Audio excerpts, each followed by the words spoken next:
Salut à tous, c'est Lunaris. Aujourd'hui, le test de la BMW K1200 GT de 2007. Allez, c'est parti.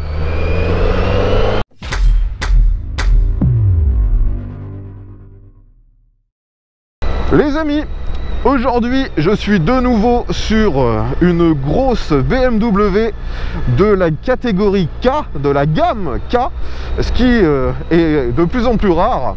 Donc vous avez peut-être déjà vu sur ma chaîne les tests des K1200S, qui était donc la version sport, dirons-nous. Et j'avais aussi testé la K1300R, qui était une version un peu plus récente. Aujourd'hui, en fait, je suis sur la version GT, vous l'aurez compris à l'époque, hein, la version S Sport, R Roadster et GT tout simplement pour le GT. Donc la version la plus grosse, on retrouve sur cette machine une motorisation en 4 cylindres, mais c'est un 4 cylindres assez bizarre, très incliné vers l'avant. Et cette machine donc se veut plus valorisante au niveau du gabarit, plus enveloppante, mais quasiment toujours aussi puissante. On est sur une machine qui développe un peu plus de 150 chevaux. Pour une GT, c'est quand même assez énorme. Donc au niveau du style déjà, si vous aviez vu le test de la K1200S, on voit quand même une filiation. Mais sur cette version GT, tout est disproportionné. On a un carénage un peu plus large, un peu plus enveloppant, une bulle aussi plus large. Au niveau mécanique, cette machine partage le même cadre que la version S, ainsi que la même motorisation. On est toujours sur un 4 cylindres en ligne, comme je vous ai dit, très bas et très couché vers l'avant. Celui-ci développe 152 chevaux, soit 15 chevaux de moins que sur la version S. Mais à contrario, il a un peu plus de couple et surtout le couple arrive plutôt à plus bas régime. Et bien sûr, vu que cette version GT est plus grosse, elle est aussi plus lourde. On a une machine qui fait 280 kg tout plein fait. Donc dans la catégorie, c'est pas forcément énorme, mais ça en fait quand même une machine assez balèze. Alors le modèle que je teste aujourd'hui n'a quasiment pas été accessoirisé, il est d'origine, comme vous auriez pu l'avoir en concession à l'époque, mais comme toute bonne BMW, elle a été pas mal optionnée. D'origine, cette machine dispose déjà des deux valises latérales, mais le top case que vous voyez derrière moi était lui une option. Top case qui bien sûr s'ouvre avec la même clé que les autres serrures de la moto. La machine est aussi équipée en option du ESA. C'est le système qui permet de gérer électriquement la suspension. Au niveau du confort, on a les poignées chauffantes ainsi que les selles chauffantes, que ce soit pour le conducteur et le passager. D'ailleurs, pour le passager, on a un petit bouton à l'arrière qui permet l'allumage de la selle chauffante. Le problème avec ces BMW de cette époque, c'est qu'il y a des choses sur la moto, je n'arriverai même pas à me souvenir si c'était réellement des options ou pas, comme par exemple le tableau de bord avec toutes les infos numériques. Je ne sais plus si c'était l'option ordinateur de bord ou si c'était d'origine sur ce modèle. Même chose pour la béquille centrale, je ne me souviens plus si c'était d'origine sur ce modèle ou pas. Bon, forcément, vu qu'il s'agit d'une moto assez lourde et imposante, lorsqu'on se balade, comme je viens de le faire, en centre-ville à faible allure, c'est pas forcément la meilleure moto pour ça. Elle nécessite qu'on s'implique un peu dans son déplacement pour réussir à garder l'équilibre. C'est pas super facile. La prise en main est néanmoins facilitée par la position de conduite. Sur cette version GT, on a un guidon très large et surtout très rehaussé. Je suis quasiment droit sur la machine, j'ai pas du tout la même position que lorsque je testais la version S, qui était bien plus sport. Cette position assez droite me permet d'ailleurs de prendre les infos sur ce qui se passe autour de moi, et ça sans lâcher le guidon, c'est vraiment un gage de sécurité. Et en plus, vu qu'elle est carénée, on a les deux rétros qui sont pris très loin devant nous sur le carénage et ils sont très sur l'extérieur, donc je vois très bien ce qui se passe derrière. Bon, dès que vous arrivez à 70-80, la bulle est trop basse lorsque vous la laissez dans sa position basse. On a la possibilité bien sûr de la régler électriquement. Donc maintenant je la mets en position haute et instantanément j'ai plus d'air sur moi. Donc dès que vous roulez hors agglomération, il faut absolument mettre la position haute. Et là pour le coup on est vraiment très bien sur cette machine. Et je n'ai pas non plus d'air qui arrive sur mes genoux. Les carénages sont suffisamment larges.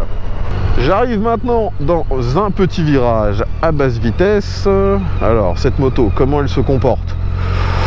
Finalement, vu que le centre de gravité est assez bas, elle est relativement équilibrée, mais le poids est vraiment perceptible.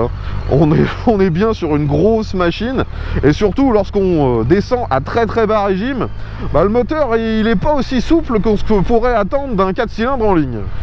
Donc les amis, comme d'habitude, on va utiliser cette route afin de tester l'accélération et je pense que ça va accélérer très bien vu qu'on retrouve, je l'ai déjà dit, le même moteur que sur la K1200S. Je rappelle qu'il s'agit d'un 4 cylindres en ligne, donc qui développe 152 chevaux et la moto pèse tout plein fait avec 25 litres de carburant, 280 kg. Peut-être un tout petit peu plus vu qu'on a le top case. Enfin, ça reste des performances assez élevées pour la catégorie. Il y a l'ABS, mais il n'y a pas d'autres aides électroniques au niveau de la sécurité sur cette machine. On est parti. Let's go!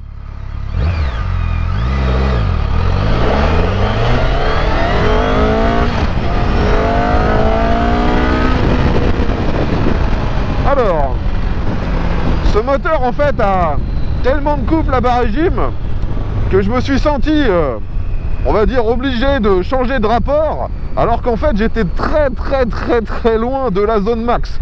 Il va falloir que je refasse l'accélération. Là c'était pas du tout représentatif des performances du moteur.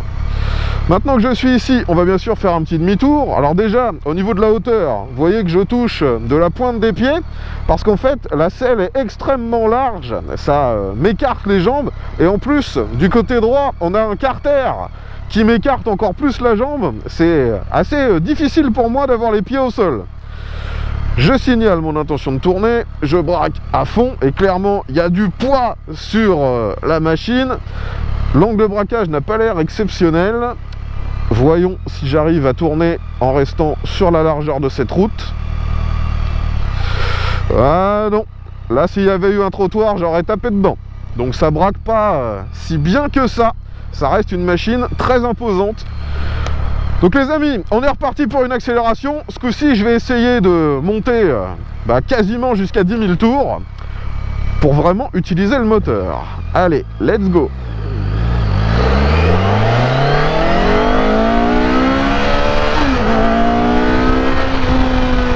Eh bien les amis, ça marche hein.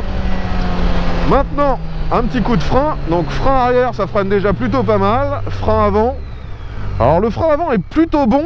En fait, c'est assez bizarre sur cette machine parce que le frein, en fait, il est assisté. On commence par freiner, il se passe pas grand chose, et ensuite on a l'impression que ça freine un peu tout seul pour nous. C'est pas dangereux, hein, c'est pas brutal ni déstabilisant, mais c'est surprenant, c'est un petit peu surprenant et ça fonctionne plutôt bien sur cette machine. Donc on a bien sûr le frein à disque avant-arrière et comme la plupart du temps, vous l'aurez compris chez BM, ça freine très bien. Bon, ce moteur est assez bizarre hein, finalement, parce que il a une allonge délirante, mais vu qu'il est déjà extrêmement performant dès les bas et mi-régime, on se sent pas dans la nécessité de monter aussi haut dans les tours. Et là, même sur le 0 à 100, alors que j'étais en train de me forcer, les sensations que ça renvoie me disaient mais change de vitesse, ça sert à rien. Et c'est un peu bizarre une fois de plus hein. Allez, me voilà maintenant avec cette grosse bête dans un rond-point. Ça se balance, on va dire facilement vu le poids, mais c'est vraiment pas comparable avec une moto normale, dirons-nous. On sent bien qu'il y a de l'embonpoint. Et vous voyez que lorsque je roule normalement avec une cylindrée pareille, on se retrouve très vite en 5e voire 6e, même à 60, et on consomme beaucoup moins en roulant comme ça. Ça sert à rien de le monter très haut dans les tours ce moteur.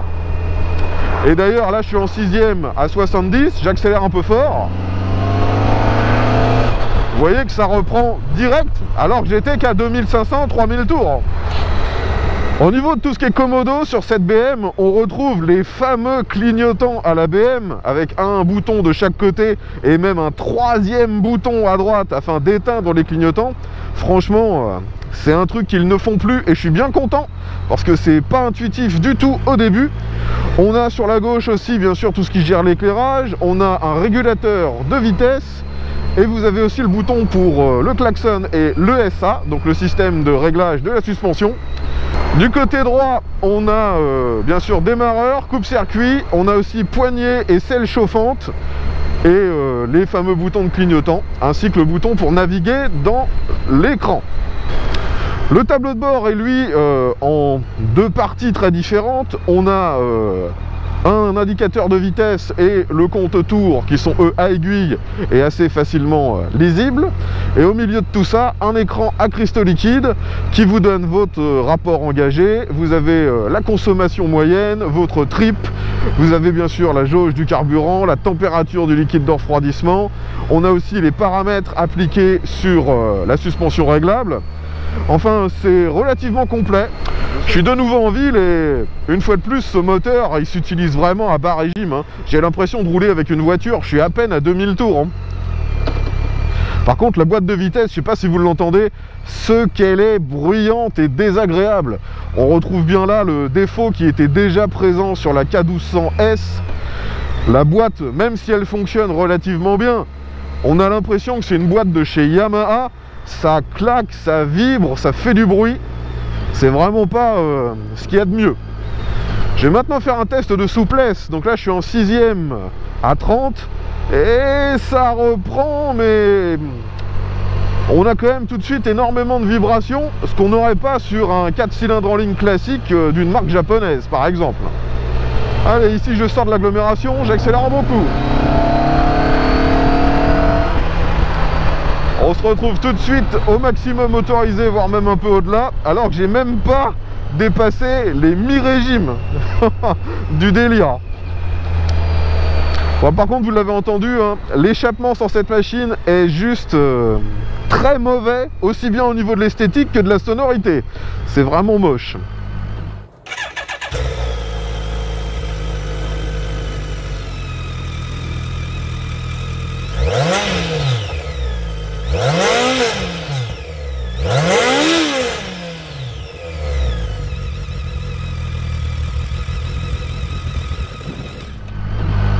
Maintenant sur ce Dodan, vous voyez que c'est plutôt pas mal. Je vais essayer de changer le SA, donc là je passe en mode sport. Je sais pas combien de temps il faut pour que ce soit réellement actif et je me demande même s'il faut pas éteindre la moto normalement. Enfin là, il m'a rien dit de spécial, je suis en mode sport maintenant. Je vois pas réellement de différence, je vais me mettre en mode confort. J'avais déjà ce problème lorsque j'avais testé la S, hein. Je voyais pas réellement de différence entre confort normal et sport. Mais peut-être qu'il y a une procédure que je connais pas en fait. Donc là j'arrive en confort sur ce Dodan. Non, je vois toujours pas de différence. Je vais me remettre en mode normal. Sur cette moto, donc on a une suspension à l'avant dual lever. Ça n'a rien à voir avec une fourche classique. Et l'avantage de ce genre de suspension, c'est que normalement, même si vous freinez fort de l'avant, ça ne vous fait pas un gros transfert de masse. Là par exemple, vous voyez, je suis à 70, je freine un peu de l'avant. Et franchement, il n'y a quasiment pas de transfert de masse. C'est très très bon. J'adore vraiment ce type de suspension. Et à l'arrière, je vous l'ai dit, on avait la suspension réglable électriquement. Allez, on arrive dans une succession de virages. Voyons comment ça se passe avec cette grosse bébête. Bon, forcément, le moteur a tellement de couple que je me sens jamais la nécessité de monter dans les tours.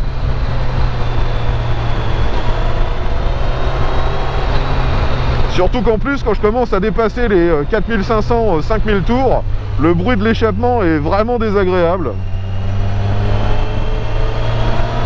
La machine est stable, mais en même temps, il faut s'impliquer un peu pour lui dire où aller. On sent qu'elle a du poids. Et la boîte de vitesse est toujours aussi désagréable. Bon, finalement, on peut rouler vite, mais vous n'aurez pas réellement de sensation avec cette machine parce que ça s'utilise à bas régime et on est vraiment bien protégé. Donc les sensations sport, vous ne les aurez que très peu. J'ai oublié de le préciser, mais la transmission finale sur cette machine est assurée par un cardan. Donc je ne sais pas si le cardan renvoie, on va dire, des vibrations ou ce genre de désagrément. Mais là, j'ai surtout l'impression que c'est la boîte de vitesse qui claque et qui me renvoie des sensations bizarres. Allez, je vais maintenant réaccélérer.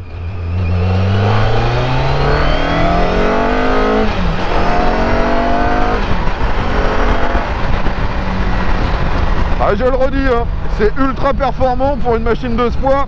Mais alors par contre, qu'est-ce que le moteur est désagréable au niveau de la sonorité.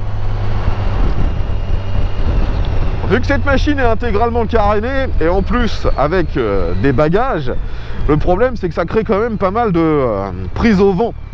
Aujourd'hui il fait beau, mais on est encore en hiver, il fait froid et il y a pas mal de vent.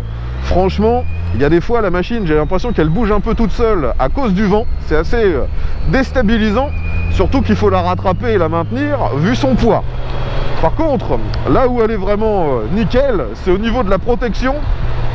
J'ai quasiment pas d'air, je le redis, sur moi. On verra ce que ça donne sur l'autoroute. Mais pour l'instant, j'ai pas du tout froid. Avec en plus poignée chauffante et selle chauffante, c'est nickel. Alors qu'il fait à peine 1 ou 2 degrés ce matin. On va maintenant faire un petit passage sur l'autoroute. Allez, il n'y a personne, on s'engage. Et on va tout de suite dépasser. Bon, forcément, avec une puissance pareille, il n'y a absolument aucune difficulté. Je dirais même que en roulant au maximum autorisé, on a l'impression d'être presque à sous-exploiter le moteur. Par contre, je vous l'ai dit, il y a énormément de prise au vent. Et ça, c'est limite dangereux. Là, pour maintenir ma trajectoire, je suis obligé de me cramponner. Je suis actuellement en 6ème à environ 115. Je vais essayer de faire un test de reprise. Allez, j'accélère à fond. Ouais, ça part vraiment super fort. Au niveau de l'éclairage sur cette machine, on a quasiment tout qui est intégré dans les carénages, que ce soit les clignotants et le reste. Le feu à l'avant principal, c'est un feu xénon.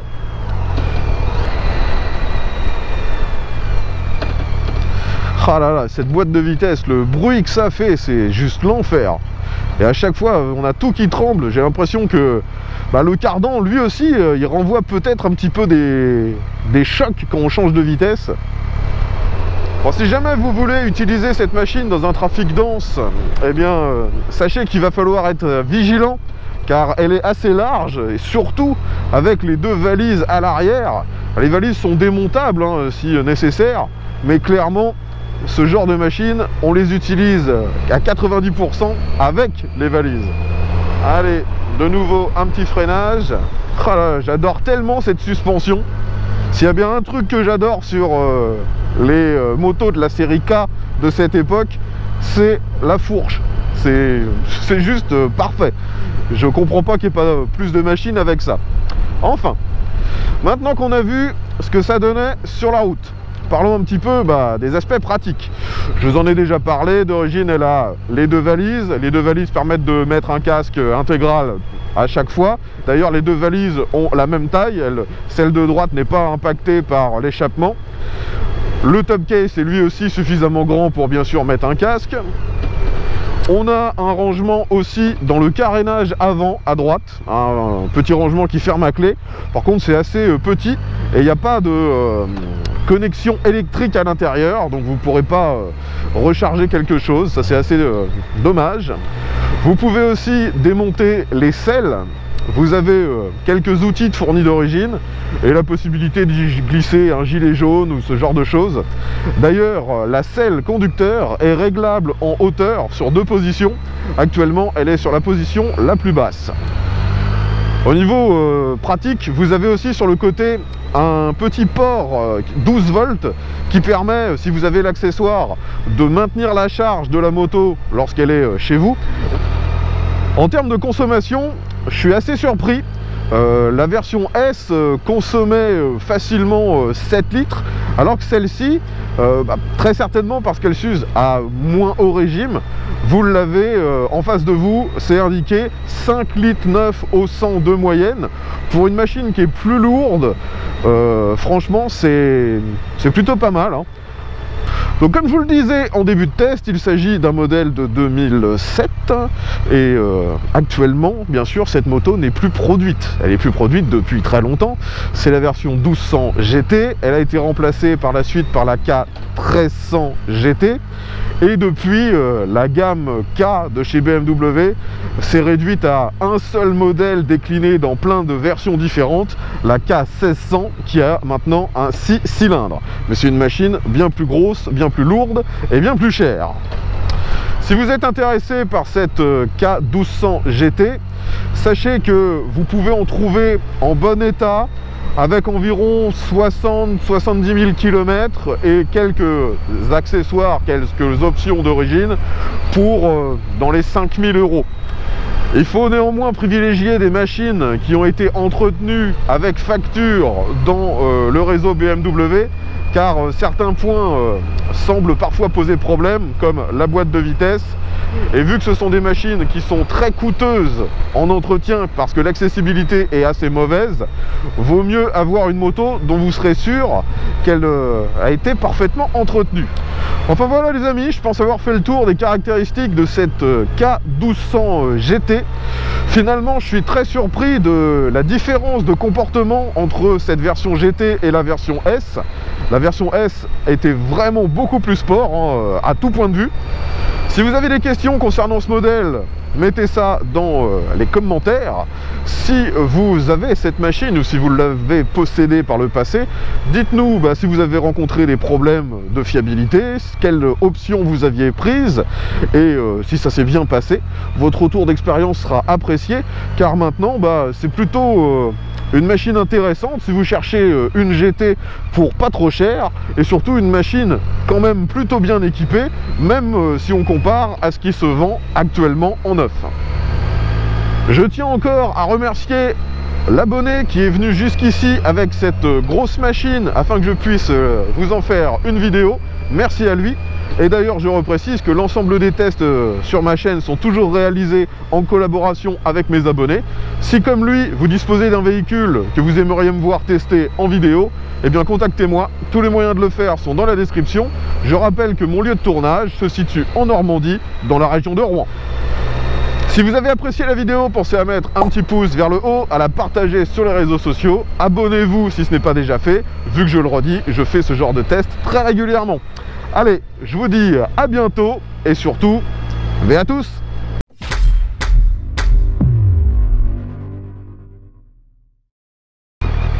Finalement, pour quelqu'un qui voudrait une machine pas trop chère dans le but de rouler beaucoup avec un passager, cette machine est plutôt pas mal, car comme je vous l'ai dit, elle consomme finalement assez peu, on a une bonne protection. Après, il faut que vous preniez le temps de la tester, car clairement, le gabarit et la manœuvrabilité ne plairont pas à tout le monde.